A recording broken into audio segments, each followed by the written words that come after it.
we finally get more information on Black Noir's character. What is up, everybody? Jersey Comic Crew here. And yes, we're talking about The Boys, Season 3, Episode 7. This is your spoiler warning. Chris, I want to touch base before we get into all the craziness that this episode was. Yep. Black Noir, fantastic that we finally get some character progression with this guy. We're learning more about this. I feel like the only time we ever learn about this character is via flashbacks, right? We saw the flashbacks with Payback and how we got attacked. But then, thanks to his friendly Looney Tunes characters, we learned that whole thing wasn't true, that Countess was telling us. And we find out that really that he got destroyed because of Soldier Boy. By the way, I love the cartoon characters in this episode. Yeah, it made me so uneasy, Rob. And that's why I loved it, because it's supposed to make you feel like that, right? Yeah. He's hiding in this abandoned Chuck E. Cheese. Black Noir's kind of going through his mind, which we're seeing just how crazy he is, right? He's talking to himself. He's seeing all these woodland critters, but we get the backstory. We get the story with Payback. We get the story with Soldier Boy. We see that acted out beautifully, by the way. They did a hell of a job of a by these cartoon like woodland critters, like a South Park special, which is just terrifying. And we see the big focal point of he wanted to be Eddie Murphy in Beverly Hills Cop in the 80s. And didn't get the part because it seems like Soldier Boy came in and ruined it for him, basically, right? Didn't want anyone stepping on his toes. Soldier Boy was in all these shit movies that we learned from Legend in the beginning. Yes. And he's in all these propaganda films. And he didn't want anyone kind of encroaching on his turf. So he just ends it there and also beats the hell out of him. So when we get to that flashback, which connects to, what happens with Soldier Boy being taken by the Russians, I thought it was cool that not only did we find out Soldier Boy was the one that beat Black Noir half to death, but we also find out that Black Noir was the person orchestrating this whole thing. We saw in the first flashback with Black Noir live action, I guess, right?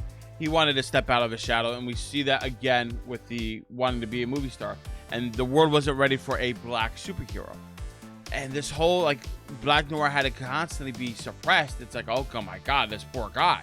And then you find out that he's mentally unstable because of all this brain damage. That's why we see in these woodland creatures, which I thought were real at first. I was like, maybe this is part of his power, but that turns out not to be the case. He's just insane.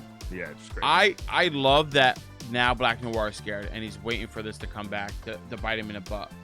I don't know if we're going to get any more from Black Noir's character other than this. I like how they fleshed this character out in a different way. You want him more of a mystery character, but to have this weird mental scape where he goes in his private thoughts, right? Where it's something that we didn't know about yet and we didn't think about. And to have it be not only this crazy, but this unique and weird is right up the alley of The Boys and how this goes. So we're going to see where he goes next. Don't necessarily know, Rob, if it's the next episode, this finale, that we're going to see him deal with it and Noir have to fight Soldier Boy and figure that out.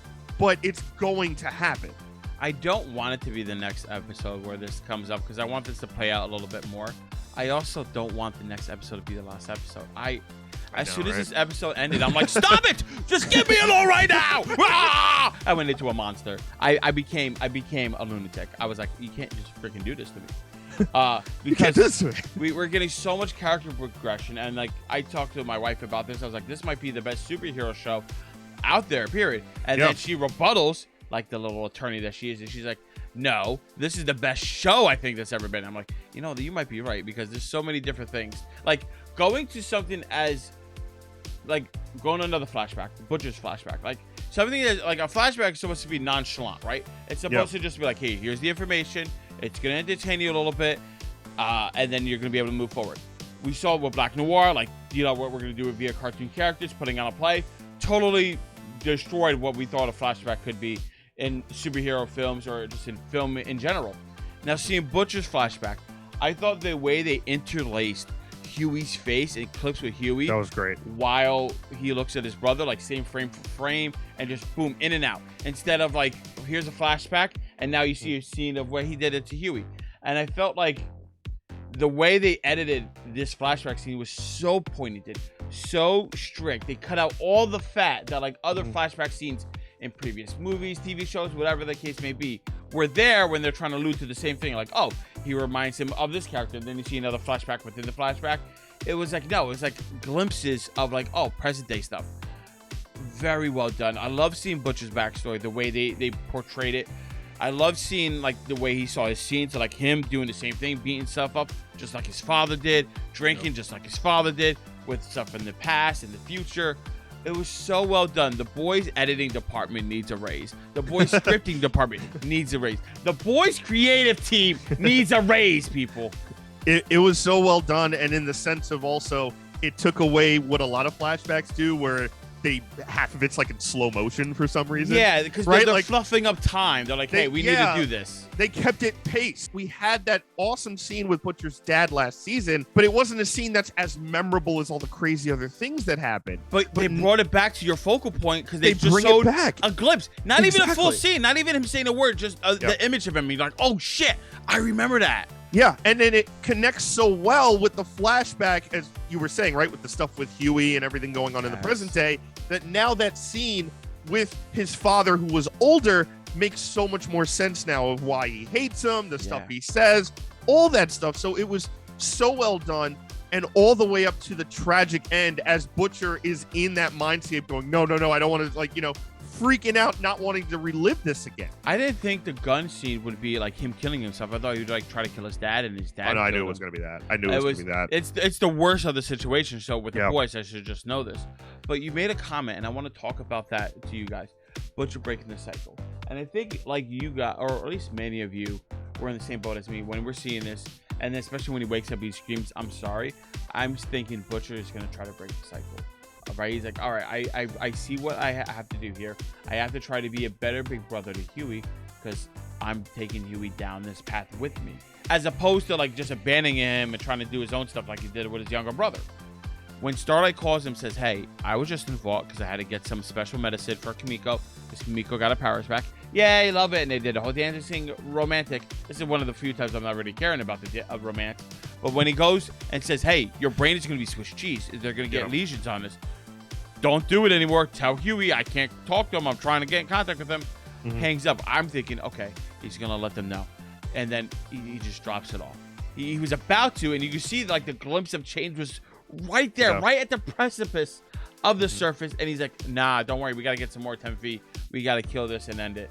And I was like, oh, Butcher, you were so close to being redeemed. You were so close to being a better person, and you couldn't because you're focused on the mission, just like Soulja Boy. Yeah, it's really tough to break cycles, regardless of what they are, right? It's ingrained in you in a lot of ways, and for Butcher, it's even more so because his whole life was like that, and he almost didn't realize he was in that cycle, right? He hated him so much that he almost became him. And with Huey, it's going to be really rough to break this cycle, which may go down another line in the comics, which I don't want to spoil. But this stuff with Butcher now and seeing that conflict, that's where I was surprised, and I thought he was going to tell him and say, "Oh, you were." I did, because he started to tell him. I was like, "Oh, he's going to tell him, great." But I thought Huey was going to be the one that's like, "I don't care, I'm still taking it," because he's almost like a junkie. So I thought it was going to be more so Butcher tells him, "We got to stop." Like a shift of the craziness stuff from Butcher. We can't really get mad on that. We have to look at Huey. Where almost Butcher's already brought him down the path too far, and Huey's like nice. Secretly juicing up on the side. So. But it's interesting to see that he didn't break the cycle, Rob. And it's interesting to see that he now knows all this trauma stuff. He just relived it, right? Mindstorm put him through hell. And yet he still can't break it because the mission is so forthright. As much as we're like saying he's not going to break it, I feel very confident that when he takes 10 feet, he's not going to let Huey take it again. I feel very confident he's just going to do it himself and then go rogue. The last second slap away. That's a Butcher. Not even the last second slap away, which would be cool. I'm talking about like the Butcher. He knows the mission, and then he just does it earlier.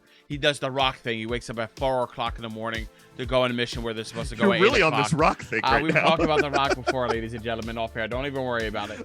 I'm obsessed with him right now. Like I gotta wake up at 5 o'clock to do his thing, and then I'll be jacked like him. That's not gonna happen, right? But like if he wakes up earlier than everybody else, takes the 10 feet, takes it all with him, and leaves Huey stranded and like doesn't have anything. I think that's more of the Butcher style, trying to help while still being kind of the scumbag and also hindering himself, right? And hurting himself. That's like the self-sabotage mentality of Butcher to the T. But while they're in that house and that conversation is happening downstairs or in another section of the house, Soulja Boy calls Homelander, because Soulja Boy finds out, ladies and gentlemen, that he's Homelander's father. like punch me in the mouth, fantastic. How amazing was that? When I was watching it, when he was like talking to Mindstorm, and he's like, right before he's like, that's impossible, and he kills him. I'm like, all right, what did he say there? I paused. I took a pause. I was talking to Heather. I was like, what do you think he said there? You think he said he's Homelander's father? He's like, oh, that'd be interesting. I don't know. But it might be like that in Black Noir planned it. I was like, no. I knew it wasn't like, oh, Black Noir was behind this, and like Edgar did this, and kind of because they wanted to replace you. I don't think that, because it's not impossible. Like, oh, I'll kill them. I hate them. It'd be something like that, especially with all this stuff. He's like, all right, now I'm going to go get him.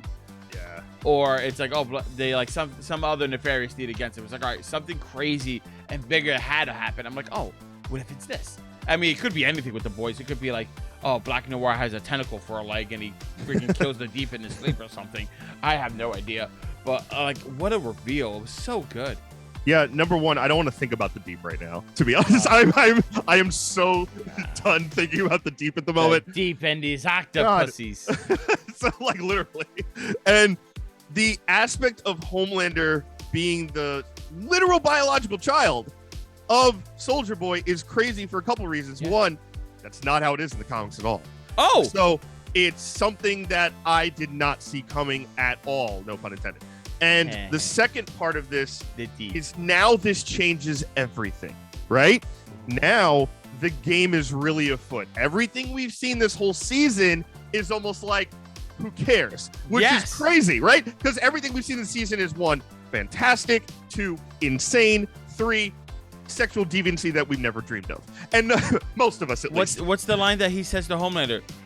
I would have stepped away from my son, right? He's like, why did they think I would have done that? Like any father would?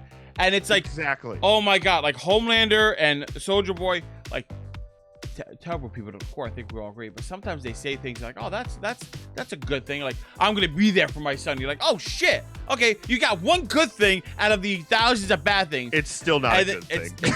It's not, well, Soldier Boy, like any father, like I'll step aside to let like my son take the spotlight. And you hear that no context just out of a man's mouth, you're like, that's a nice thing to say. That's amazing. Absolutely. Right? And it's like, oh, that's a nice thing. And then I'm like, wait a minute, you're both murdering bastards. Like, I don't want any of this. It's just, my God, I can't wait. That too, but also we find out from Legend that all of this history that Soldier Boy has, that all this shit he's talking about how great he is and storming Normandy is all bullshit, right? He's like, oh, he was there 2 weeks after D-Day for the photo op. Like, what? You know, he's talking about fighting Nazis and storming the beach and how a man should be in a soldier. Dude, you're a fraud, right? And it's crazy that is now passed down into the worst part. Like, his offspring is so much worse. So you have this now possible team up, right? This possible. It's gonna be, and Soldier Boy's been clearly waiting to get rid of Huey and Butcher, right? He wanted to get rid of Butcher anyway. He wanted to leave him for dead. He's wanted to get rid of Huey too, right? How many times has he punched Huey in the face at this point, right? So like if Huey was in a soup, his neck would be broken. Exactly. So now we have this possible team up with the two most powerful characters in this entire planet of Homelander and Soldier Boy. What chance do the rest of them have? There's zero chance. There was an image going around before I think the show started, and there was like it was Butcher and then Homelander like on top of each other, and I'm gonna have the image right here while we're speaking. And then I didn't notice this until very recently, before this episode aired, that you see Soldier Boy in the top and the bottom, and I'm like, okay, what does that mean? Is that like, because we all were under the assumption that Soldier Boy is with the boys, but now if you look underneath, they're like, oh, is Soldier Boy with all the superheroes, and he's gonna like do a team switch and maybe team up? Yes, this is a rabbit hole theory because we still see Starlight on the bottom, where she should be on the top with everybody else. The same with Maeve and A-Train and all this other like things. Yeah, it's a poster. You know how it goes. Yeah, correct. I understand that, but like it could be some subliminal messaging, like, oh, he starts one area and then he ends somewhere else. I can see Soldier Boy teaming up with Homelander, but then it's like, absolutely. What then? They're gonna find some other guy. They're gonna find Arctic Snowman in the Arctic, and he's gonna come in and kill Betty. The Abominable Snowman, Yukon Cornelius from Rudolph. Yukon Cornelius. I don't know. Insert the Grave Digger or Undertaker. Insert somebody here. They're gonna bring in. I'll tell you exactly what's gonna happen. Lamplighter's already dead. They can't bring him back. I don't know. Homelander's gonna kill his dad. That's what's going to happen. That makes sense. Because ignore everything I just said.